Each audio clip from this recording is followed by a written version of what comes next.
네, 도널드 트럼프 미국 대통령이 북한을 향해 언급한 화염과 분노 발언이 충분하지 않았다며 거듭 북한을 압박했습니다. 네, 대북 선제 타격 가능성에 대해서는 말하지 않겠다며 시인도 부인도 하지 않았습니다. 워싱턴에서 윤석희 특파원입니다. 도널드 트럼프 미국 대통령이 괌 포위 사격을 공언하고 있는 북한을 향해 발언의 수위를 더욱 고조시켰습니다. 트럼프 대통령은 화염과 분노 발언이 북한을 자극하고 있다는 지적에 경고가 충분치 않았던 것 같다고 말했습니다. The people that were questioning that statement, was it too tough? Maybe it wasn't tough enough. 워싱턴 정가의 부정적 비판을 정면 반박하면서 대북 압박의 수위를 더욱 끌어올린 겁니다. 미국령 괌 타격을 공언하고 있는 북한에 대한 선제 타격 가능성에 대해서는 시인도 부인도 하지 않았습니다. We don't talk about that. I never do. I don't talk about it. We'll see what happens. 다만 북한이 미국에 대해 군사 행동을 한다면 매우 긴장하는 게 좋을 것이라며 북한은 정신을 차리고 자세를 가다듬는 게 나을 것이라고 경고했습니다. 북한이 미국에 대한 공격 움직임을 보일 경우 북한이 전혀 생각하지 못했던 일들이 일어나게 될 것이라고도 했습니다. 트럼프 대통령은 그러면서도 북한과의 협상은 항상 고려하고 있고 대북 제재가 효과를 낼 것으로 기대한다며 대화의 여지는 남겼습니다. 중국에 대해서는 북한 문제에 있어 더 많은 역할을 할 수 있을 것이라며 압박의 강도를 늦추지 않았습니다. 워싱턴 정가에서는 트럼프 대통령의 전례 없는 이 같은 발언이 북한 김정은 정권의 오판을 낳아 예기치 못한 전쟁으로 이어질 수 있다며 자제를 촉구하는 목소리도 더욱 커지고 있습니다. 워싱턴에서 연합뉴스 TV 윤석입니다. 제임스 매티스 미국 국방장관은 현지 시간 10일 북미 간 갈등 고조 국면과 관련해서 전쟁은 파멸적인 결과를 초래할 것이라고 우려하며 현 단계에서 미국은 외교적 접근을 통한 해결을 선호한다고 말했습니다. 매티스 장관은 캘리포니아에서의 기자회견에서 미국은 현재 외교적 해법에 주력해 성과를 얻고 있으며 저 또한 거기에 머물길 원한다며 그러나 필요한 군사적 옵션을 제시하는 게 나의 책임이고 우리는 준비돼 있다고 말했습니다. 매티스 장관은 트럼프 대통령의 화염과 분노 등 강경 발언에 대해 그 표현은 대통령이 결정한 것이라고만 설명했습니다. 중국이 관영 매체를 통해 북한의 괌 포위 사격 검토 방침을 겨냥한 경고음을 보냈습니다. 중국 공산당 기관지 인민일보 자매지인 환구시보는 한반도의 극단적인 게임이 전쟁을 초래할 수 있다는 사설을 통해 이러한 입장을 내놨습니다. 사설에는 북한이 주도적으로 미국의 영토를 위협하는 미사일을 발사해 보복을 초래한다면 중국은 중립을 지킬 것을 명확히 한다는 내용이 담겼습니다. 이와 함께 한미 동맹이 군사적 타격으로 북한 정권의 전복을 시도하고 한반도의 정치 판도를 바꾸려 한다면 중국은 결연히 이를 막을 것이라고도 덧붙였습니다. 북한과 미국이 군사적으로 충돌할 경우 최대 피해자는 우리나라가 될 수밖에 없습니다. 네, 북미 간 강대강 대치 속에 우리 정부가 힘겨운 행보를 이어가고 있는데요. 뭔가 새로운 돌파구를 모색할 수 있을지 귀추가 주목됩니다. 이봉석 기자입니다. 북한이 미국령 괌에 대한 포위 사격 계획을 공개하자 미국 도널드 트럼프 대통령은 북한을 향해 정신 차리라며 일침을 놨습니다. 앞서 북한이 미국의 언행을 주시하고 있다고 밝힌 만큼 북한의 다음 행보가 주목되는 상황입니다. 조선인민군 전략권은 8월 중순까지 괌도 포위 사격 방안을 최종 완성하여 공화국 핵무력의 총사령관동 측에 보고드리고 발사 대기 태세에서 명령을 기다릴 것이다. 북미 가운데 한쪽이 실제로 군사행동에 돌입할 경우 최대 피해자는 우리인 만큼 정부는 북한과 미국의 양보 없는 치킨 게임을 누구보다 주의 깊게 지켜보고 있습니다. 현재 북한의 통미 봉남 전략에 따라 우리가 끼어들려지는 차단되고 있고 미국은 미국대로 북한을 직접 상대하려는 모양새를 취하고 있습니다. 이런 상황에서 정부는 우리가 주도할 수 있는 것은 제한적이라는 판단 아래 해법 마련에 고심하고 있습니다. 정의용 청와대 국가안보실장이 허버트 맥메스터 미 백악관 국가안보보좌관과 40분이나 전화 통화를 한 것도 북미 대결전 속에 입지를 넓히기 위한 보석으로 풀이됩니다. 문재인 대통령은 국가안전보장회의 상임위에 필요한 모든 조치를 강구토록 지시했습니다. 일각에서는 중장감 있고 상징적인 인사를 특사로 활용해 남북관계는 물론이고 한미 간 전략 조율에 나서야 한다는 의견을 내놓고 있습니다. 연합뉴스TV 이봉성입니다. 북한 리스크로 코스피가 2310선까지 내려갔습니다. 외국인의 매도세가 사흘째 이어지면서 하락폭이 커졌습니다. 네, 환율도 사흘 연속 상승하며 민감하게 반응했습니다. 취재기자 연결합니다. 박진영 기자. 네, 미국과 북한 간 거친 말싸움으로 긴장감이 고조되면서 우리 증시가 크게 휘청거렸습니다. 코스피가 나흘째 약세를 보이며 2320선마저 무너졌는데요. 장중한 때 2310.20을 기록하며 2310선도 붕괴되는 것 아닌가는 우려가 나왔지만 이후 지수는 2320선을 전후로 움직이다 2319.71로 장을 마쳤습니다. 코스피가 힘을 쓰지 못한 이유는 도널드 트럼프 미국 대통령이 북한을 향한 경고가 충분히 가하지 못했다고 언급한 영향으로 분석됩니다. 계속해서 한반도 지정학적 위기가 고조되면서 투자 심리가 더 악화했고 유가증권 시장에서 외국인이 사흘째 팔자에 나선 겁니다. 외국인은 6,400원 넘게 순매도했고 개인도 장 막판 매도에 가세했습니다. 기관만 꾸준히 매수하면서 주가의 추가 하락을 저지했습니다. 환율도 사흘째 올랐는데요. 서울 외환시장에서 원달러 환율은 어제보다 1.5원 오른 1,143.5원으로 거래를 마쳤습니다. 장중한 때 5원 넘게 오르던 상승세가 둔화됐지만 안전자산인 달러에 대한 수요가 늘면서 사흘간 18원 넘게 오른 겁니다. 코스닥 역시 어제보다 11.7포인트 떨어진 628.34로 장을 마감했습니다. 지금까지 여의도 금융감독원에서 전해드렸습니다. 야권이 문재인 대통령을 향해 황우석 사건에 연루되었던 박기영 과학기술혁신본부장의 임명 철회를 거듭 촉구했습니다. 자유한국당 민경욱 의원은 문 대통령과 청와대는 말도 안 되는 인사 발탁으로 과학기술계의 자존심을 무참히 짓밟았다고 비판했습니다.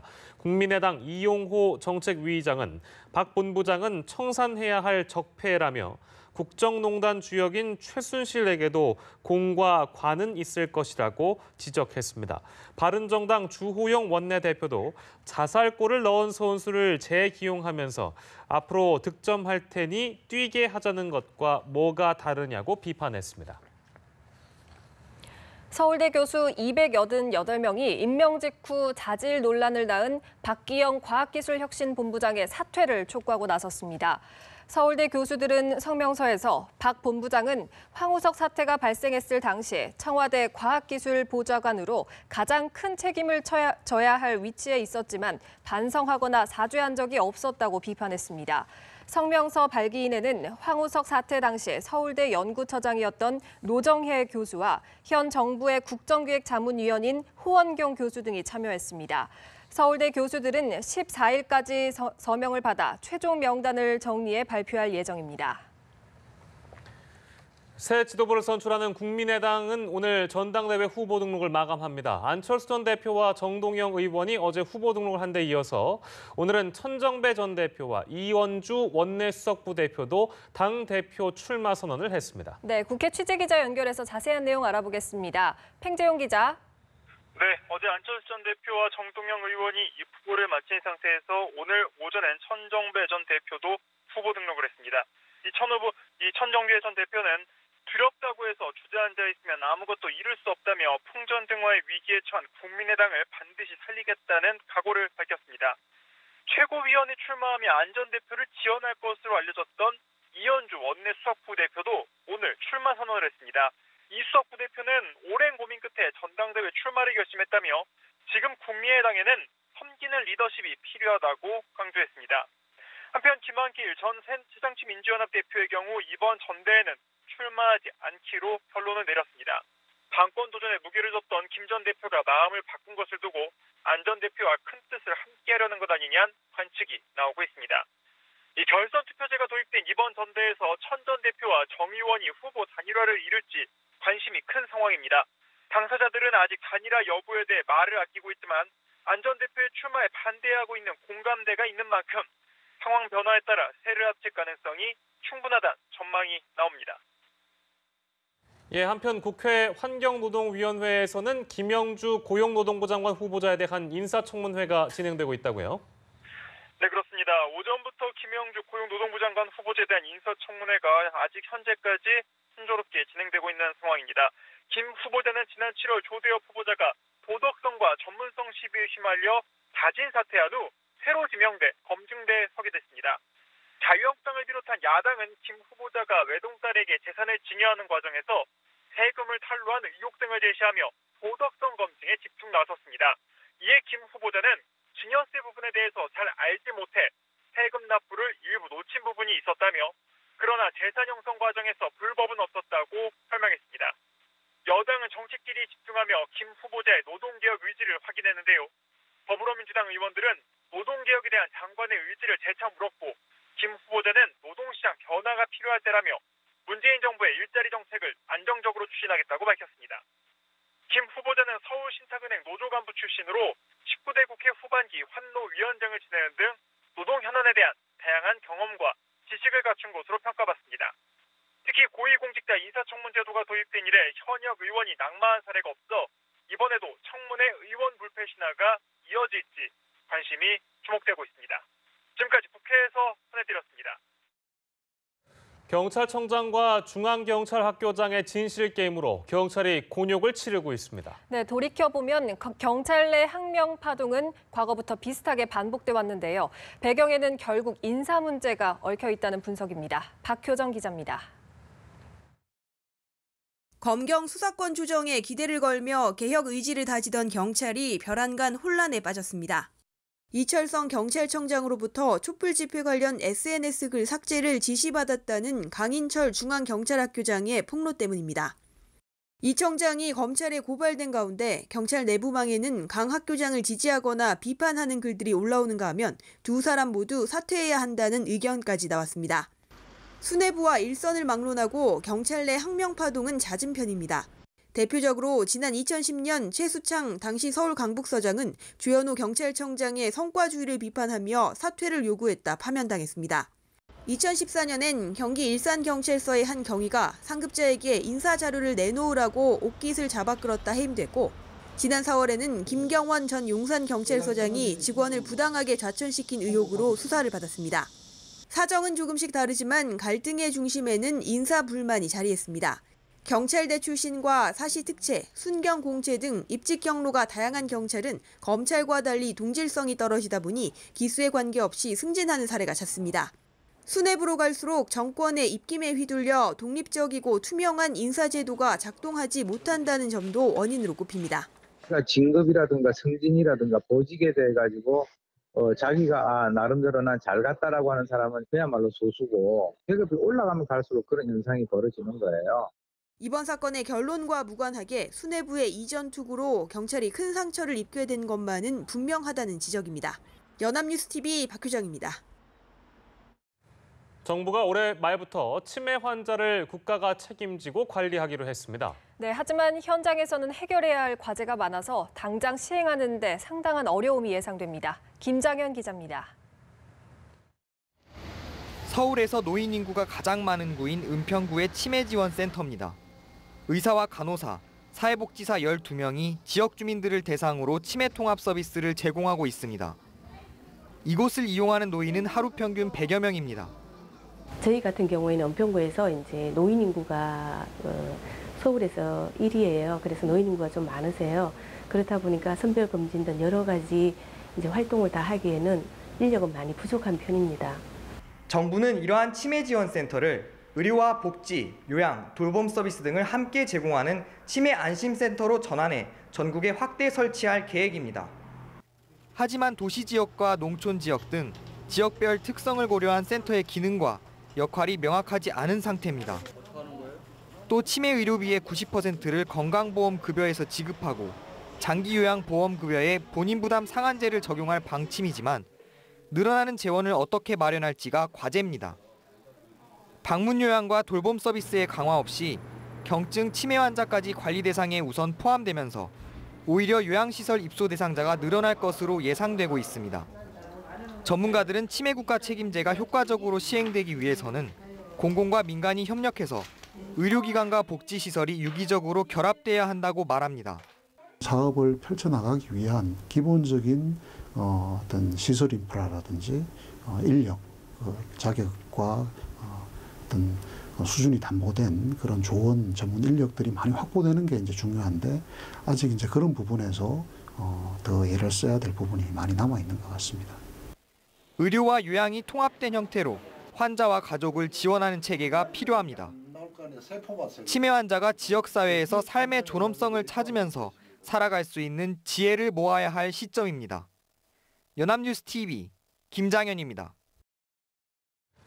어제는 모처럼 날씨가 선선했었는데요. 말복인 오늘은 다시 더위가 기승을 부리고 있습니다. 네, 서울 등 수도권에는 폭염특보가 내려졌습니다. 자세한 날씨 취재기자 연결해서 알아보겠습니다. 김재훈 기자. 네, 입추가 지나고 한풀 꺾였던 더위가 말복인 오늘부터 다시 고개를 들고 있습니다. 오늘 오전 서울과 경기 서부, 경남 대부분 지역으로 폭염특보가 발령됐고 특히 광주와 전남 광양, 순천에는 낮 기온이 35도를 웃돌면서 폭염경보로 강화됐습니다. 또 조금 전 오후 4시를 기해선 대전과 대구 등 충청과 호남, 경북 내륙으로도 폭염특보가 확대됐습니다. 동풍의 영향으로 동해안 지역은 비교적 선선하지만 서쪽 지방은 산맥을 넘어오는 뜨거운 바람의 영향으로 폭염이 나타나는 것입니다. 한편 어제 밤부터 오전까지 중북부 지방에서는 국지적으로 강한 비가 쏟아졌는데요. 특히 오전에는 강원 영동으로는 시간당 20mm 이상의 강한 비가 쏟아지면서 호우경보가 내려지기도 했습니다. 강원 인제 향로봉에는 304mm, 강원동에 190, 강릉 142mm의 누적 강수량을 기록했습니다. 주말인 내일은 전국에 구름만 조금 낀 가운데 모처럼 비 소식이 없겠습니다. 다만 서쪽 지방을 중심으로 오늘보다 기온이 더 올라서 더위가 기승을 부리겠습니다. 서울 33도, 폭염 경보가 내려진 광주는 35도 안팎을 보이겠습니다. 폭염특보가 내려진 지역에서는 한낮에 외출을 자제하고 물을 충분히 마시는 등 건강관리에 각별한 주의가 필요합니다. 기상청은 다음 주 월요일과 광복절 사이 전국에 비가 내릴 것으로 내다봤습니다. 지금까지 보도국에서 전해드렸습니다. 오늘 낮 12시 15분쯤 경기도 화성시 우정읍에서 용오름 현상이 관측됐습니다. 이 용오름은 10여 분 만에 소멸됐으며 별다른 시설물 피해는 없었습니다. 울릉도 주변 등 바다에서 용오름이 몇 차례 관측된 적이 있었지만 내륙에서 발생한 것은 이례적입니다. 기상청은 용오름은 상층부에서 생성된 강한 소용돌이가 지상까지 내려와 생성되는 것으로 알려져 있지만 명확한 원인은 아직 설명되지 않고 있다고 밝혔습니다. 지난 2014년 6월 경기 고양에서 용오름이 발생해 비닐하우스와 시설물 등이 피해를 입은 바 있습니다. 재벌 손자 회장과 연예인 아들 등이 연루된 학교 폭력 은폐 의혹을 받는 서울 숭의초등학교가 관련 교원을 중징계하라는 서울시 교육청의 요구를 수용하지 않기로 했습니다. 숭의학원은 오늘 교장과 교감 등 관련 교원 4명을 해임 또는 정직하라는 징계 요구를 취소해달라며 재심의 신청서를 교육청에 제출했다고 밝혔습니다. 숭의학원은 학교 폭력을 고의로 은폐하거나 축소했다는 징계 요구 사유는 명백한 사실 오인이라고 주장했습니다. 20대 경찰 간부가 고깃집에서 술을 더 가져오라며 난동을 부려 경찰 조사를 받고 있습니다. 식당 업주는 만취한 경찰 간부를 말리지 못하고 결국 112 신고로 경찰 출동까지 이어졌습니다. 서영석 기자의 단독 보도입니다.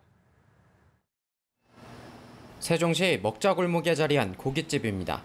지난 1일 밤 한 테이블이 점점 소란스러워지더니 술과 고기를 더 가져오라며 손님이 목소리를 높입니다.